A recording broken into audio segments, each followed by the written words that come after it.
How is it going, everybody? I hope you're all doing very well. Welcome back to another video here on our channel. Today, we bring you the Mikel Antonio player review, the player objective released in the Rulebreakers promo. Get my words out, shall I? He is 84 rated, 87 pace, 88 shooting, 78 passing, 83 dribbling, 79 physical. And the question, obviously, is he worth your time in going ahead complete? Can he make it into your starting 11? Is he a super sub?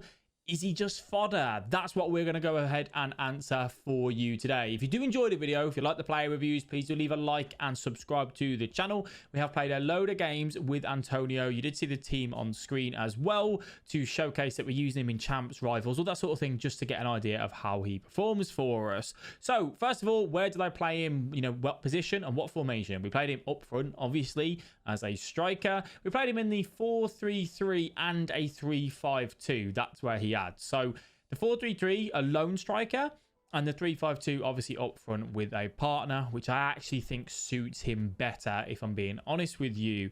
Chemistry style. What chemistry style did we go ahead and choose? We chose an engine for him just to try and give him that better agility, balance, bit of everything on his dribbling, that side of things. In terms of what's kind of the go-to, some people are running Hunter on him as well to get that pace boost as much as you can.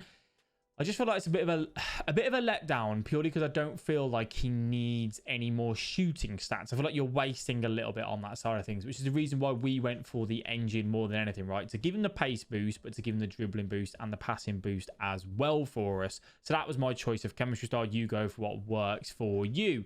Now, a big thing that you want to take into account with Mikel Antonio is the player traits. He does have the power header, which is one thing that's absolutely massive on this card, and we'll talk about that a little bit in a while. And obviously the price, how much does it cost you? Well, it's free other than your time. The actual time to get him done, it is a little bit of a grind. It's a little bit of a frustrating one because of the win by 2 goals or more.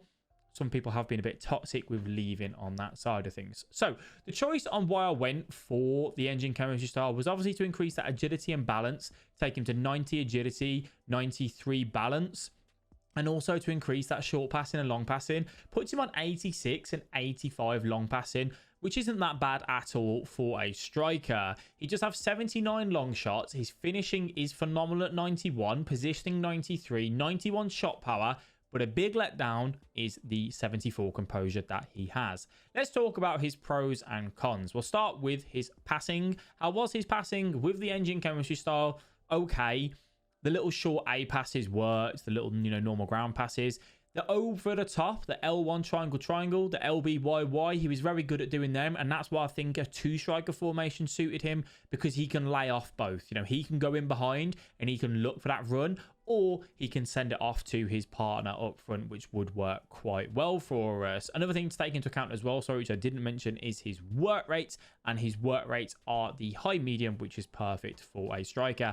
4-star skill moves and 3-star weak foot. So his passing for a striker was good enough. But the main question is, how was his shooting, Mr. Analyst? Well, his shooting was very good inside the box in the sense of that the shot power and the finishing was great. However, under pressure, the composure is felt massively. 74 composure. What you would notice on the odd occasion is that he would hit the ball and it would end up going straight at the goalkeeper when he's just under that little bit of pressure, which obviously is a little bit of a letdown, because when you get in on goal, you want to know that your striker is going to put the ball in the back of the net. And occasionally Antonio let us down in that sort of area. All right, so do take that into account if you are thinking about putting him into your starting 11, that yes, he is lethal in front of goal. If he gets it in the corner, it's a goal because his shot power is so good, his finishing so good. It's just that composure element which really, really does worry me. How was his dribbling? How was the ability to shift it onto his strong foot? Can he turn? All that sort of thing. He felt quite clunky, and I think the reason for that is that he's got a stocky body type. So when you try and dribble, you try and do a shot cancel, maybe you try and just do a normal skill move, a turn. He really did feel like he took a little while to do this, which is something that for a lot of players will become a problem. He needs to be able to break away from the man to just get it on his strong foot. The turning inside the box isn't his strongest point. Playing against drop back this year, which is very prominent. We play against a lot of people that sit deep. Someone like Antonio can be very frustrating to try and turn inside the 18-yard box. But in saying that, he has the ability to head the ball. He can jump up and he can head. He has that power header trait, which is honestly massive. With 84 jumping and 80 strength, he will handle his own quite well against any of the defenders that you come up against. How do you want to utilize the heading? You want to whip it in so he can run onto the ball. If he stood still, jumping up, trying to head it, that's not his strong point. He needs to get that speed and jump on the opponent to have that advantage. His strength, as I said, was good enough, and the 4-star skills is fine for a striker for the majority of players. For your top end players, they may prefer obviously a 5-star skiller, but this probably wouldn't be a person they'd be looking at anyway. How was his attacking positioning? His attacking positioning was great. My biggest flaw though, he seems to sit deep so much. I had him on stay forward as my player instruction on both kind of formations I had him set in, and he just stayed forward. He just dropped deep all the time. And I know strikers do that anyway, but he seemed to do that so much. At first, I was confused by his work rates. I was thinking, is he, high defensive work rates? Because he just felt like he was. But yeah, he isn't. He's high medium, but he was definitely felt in that sense that, he really did like to come and sit deep. And I wasn't a massive fan of that. So do take that into account. Defending, his defending obviously doesn't matter. He's not a defensive player, so I wouldn't worry about that too much. Moving on to links. How do we get him into our team? You need to be running a full Premier League squad, really. He doesn't have any strong links because obviously the nation and the club that he plays for. So unless you're running like a Declan Rice, you're not going to be able to get him into link too easily. So do take that into account. I suppose Leon Bailey, I think, will link to him actually. So you could get the links there maybe. But he definitely struggles to link. So that is one thing to take into account with that card, which I think is going to keep a lot of people away from him. Longevity, how long do I think he can be used for? A week or two. I don't think he's got that long of a cycle in him. I think he'll start to get bullied by quicker defenders, stronger defenders. I think you'll get frustrated with the lack of composure, maybe the lack of weak foot. Definitely a card which you won't be using for the foreseeable future.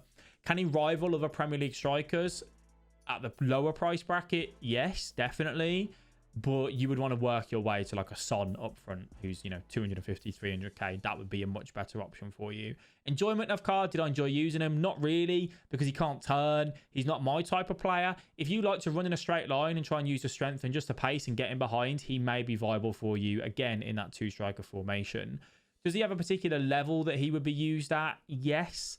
I don't think you'd see anyone of a top level of FIFA. I'm talking the elite division, Division 1 maybe, using this card and consistently performing with it. He's grabbed a lot of goals for me, right? He's done a job for me.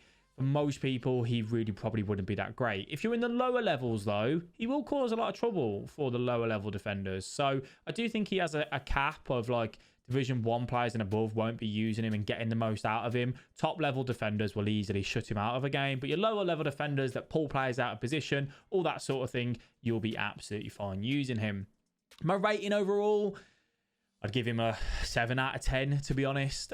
Just because of the composure. He's not lightning quick. He feels stocky. He can't turn. He takes a long time to do. He's hard to link. All that sort of thing plays a big impact in my overall rating here. So if you're sat here on an RTG and you want to get him done and you think, I will use him for the next 2 weekend leagues, go ahead, get him done. He'll be fine for you. If you're thinking, I don't really need him, I'm not that bothered, he'd just be fodder, you don't need to go out your way and do it if you don't want to. Yes, obviously for the fodder case, that would be a bonus, but definitely isn't a card that you need to go and get. You would be able to miss him and you won't be missing out on anything, if you didn't go ahead and complete him. So you guys let me know exactly what you think of him. Put your comments down below in the comment section. Thank you all very much for watching. As I said, leave a like if you enjoyed, and I'll catch you in the next video. Bye bye.